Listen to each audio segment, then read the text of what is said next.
It is the third major of the season with the 2025 U.S. Open coming to us from Oakmont Country Club in Pennsylvania. Joining me today, as he has done throughout the 2025 season, is Ian McMillan, senior editor over at Sports Illustrated, and of course, the host of the Bacon Bets podcast. Ian, lots to talk about today, but let's start with the track here. Talk to me about Oakmont. It has a pretty intense reputation for its difficulty. It's even up there among the toughest courses in America. What can bettors expect from this course when watching the U.S. Open this year?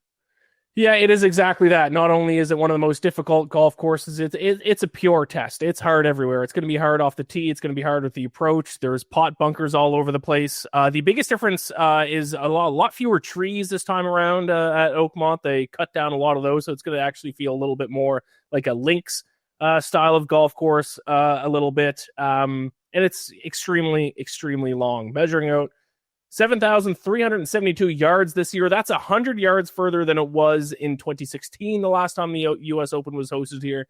And not only is it 7,372 yards, it's a par 70. So it's not even a par 72. So it's going to be long. It's going to be difficult. And the winner is probably only going to be a couple strokes under par. It's going to be a pure test of golf. Well, that's what I wanted to ask you next. So great segue. The last two times that the U.S. Open was held here, 2016, like you said, and 2007. So DJ won it in 16 with a score of 4 under, and Angel Cabrera won it in 07 at +5. So if there's anybody at home that is thinking about, hitting those final score markets or score within markets, are you expecting a winning score to fall somewhere between the DJ and Angel scores? Yeah, I'd say a little bit more towards DJ score 4 under. I wouldn't even be surprised if it's basically exactly 4 under or maybe 3 under this time around. The USGA, I know they always talk up a big game. They want to make it difficult, but they don't want to make it over par, because then at that point, golfers are going to start getting upset. They're going to start complaining that it's not even a fair test of golf, which, to be fair, if the winning score at a golf tournament with the best golfers in the world is over par, it is probably difficult to the point where it's even unfair for some golfers. Now, obviously, the big question mark, and we won't know what it is as of recording this, we won't know until closer to the opening tee shot, is going to be the weather. If it gets windy, then that's when we could see a winning score of par or over par. But I do think we're going to see generally pretty close to what DJ won it there in 2016 at 4 under. It is worth noting, 4 of the last 5 U.S. Opens, the winning score was 6 under. So it could be 6 under as well. That's generally, I think, the sweet spot for the USGA, but I think it's going to be a couple strokes more difficult than what we've seen at those events. So I think around the DJ score 4 under, maybe 3 under makes a lot of sense.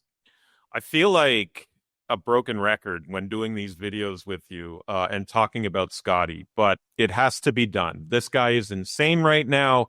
He's sort of approaching Tiger-esque levels of dominance in the game right now. We're recording this after the Memorial, which he won. He obviously won the PGA, won the Byron Nelson, T4 at Charles Schwab, on and on and on with this guy. Are we all fools, IMAC, if we don't have Scottie futures tickets in one way or another for any tournament he enters? I think there's 3 different ways that we have to handle Scottie Scheffler at this point. And you just choose which path makes the most sense for you. Number 1 is to just only bet on Scottie Scheffler. I think he's plus 280 right now to win the U.S. Open. You can bet on him and other golfers, and and if he does win, you're going to walk away with a loss. So if you're going to bet Scottie Scheffler, it's kind of just bet Scottie Scheffler, a single bullet, like a 2-unit single bullet on Scheffler. That's one way. Another way is to use Scottie Scheffler as a hedge. So bet just enough on him that if he does win, you'll walk away with a push and you walk away even, because your other outright bets are going to lose. And then the third way, which I think is becoming the most popular way to bet on Scottie Scheffler in these events, is just to bet the winner without Scottie market, which a lot of sports books now are offering the week of tournaments. So basically, that's just a bet on who's going to finish second place if Scheffler does end up winning. So I think those are the 3 ways to do it. I think if you bet other outrights, not Scheffler, and you just bet it in the normal market, I think that's almost betting malpractice at this point, because Scheffler's probably going to win and then you're just going to walk away with nothing. I do want to get into your picks here in a second, but first, this is the third major. We sort of see the usual suspects at the top of the odds board. It's Scottie, it's Rory, it's Bryson, it's Ludvig, et cetera, et cetera. But talk to me real quick about any golfers that you personally just like to see win a major, to win there first and get that, sort of monkey off their back.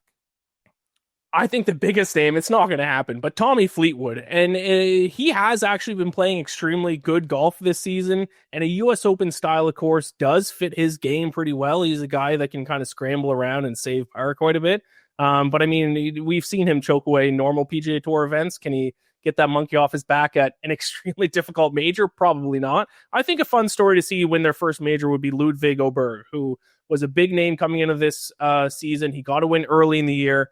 A lot of people were picking him both at the PGA Championship and the U.S. Open because these are styles of courses that fit his game well, but he's not coming into this week in good form. We'll see what he does at the Canadian Open. We're recording that before that. He is teeing it up at the Canadian Open, so maybe he can find some form there. But, a young golfer who has a lot of hype behind him, it's always fun to see him win his first major. So I think Ludvig would be fun, but I think the ultimate would be Tommy Fleetwood. It'd be very funny if he finally gets his first win on North American soil at the U.S. Open at a course as difficult as this.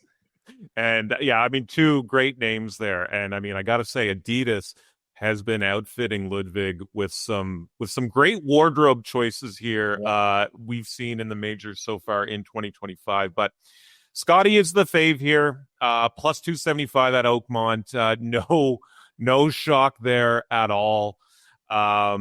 As we see here at FanDuel. So down a bit, at least at FanDuel, plus 260. Rory and Bryson at plus 750. John Rahm, 12-1. Xander, your boy Xander, 20-1. And then the aforementioned Ludvig Åberg, 27-1, and on here. Who will you be betting here? Who's going to win this thing? But then are there any other names a bit further down the odds board that you're going to sprinkle here going into Thursday at the U.S. Open?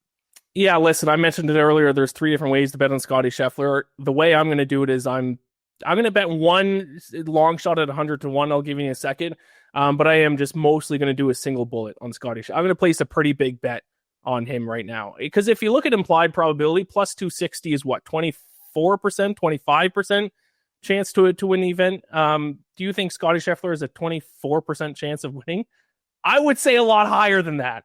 So I know plus 260 seems crazy for an outright bet to win a golf tournament, but I think he actually deserves to be like 2-1, to be completely honest, at Oakmont. He won a PGA Championship at a course that fit his style, but now this is that times 5. The Oakmont is so difficult in every single aspect of the game. One of the biggest things you want to look at this week is bogey avoidance, because being able to avoid those big numbers is going to be what helps you contend on the weekend. Guess who leads the PGA Tour in bogey avoidance? Scottie Scheffler. And so he gets birdies, he avoids bogeys, he ranks inside the top 15 in 3-putt avoidance. He's playing on the past few weeks. We saw him at the Memorial and the PGA Championship. I mean, those were some of the best versions of Scottie that we've seen in this run. At the start of the year, he was a little slow getting hot because of the hand injury, but now he's found his form and he's even been playing better, especially his putting has been better this year than it was all of last year as well. So I think I truly can't imagine anyone beating Scottie Scheffler this week. Maybe a sprinkle a little bit on Ludvig, who his odds would be a lot shorter if he was in better form heading into this week. Like I said, maybe he'll find his form in the Canadian Open. We'll see. But I truly, and I know this is kind of a boring thing to say, to come on a show and give out the betting favorite, but I just can't imagine anyone else being able to beat him this week. Rory McIlroy's approach game hasn't been good enough the past few weeks. Maybe John Rahm could give him a run for his money if he can figure out his chipping a little bit, which has been bad at the majors this season. But I think it is Scottie. There is one name at 100-1 I am going to sprinkle on. That is Keegan Bradley, who right now actually ranks 3rd in the world in true strokes gained tee to green over the past 3 months. So his putter has not been good. But if he can find his putter at Oakmont, I mean, he does have some length off the tee. Like I said, past 3 months, he's been right up there with some of the top names in the world from tee to green.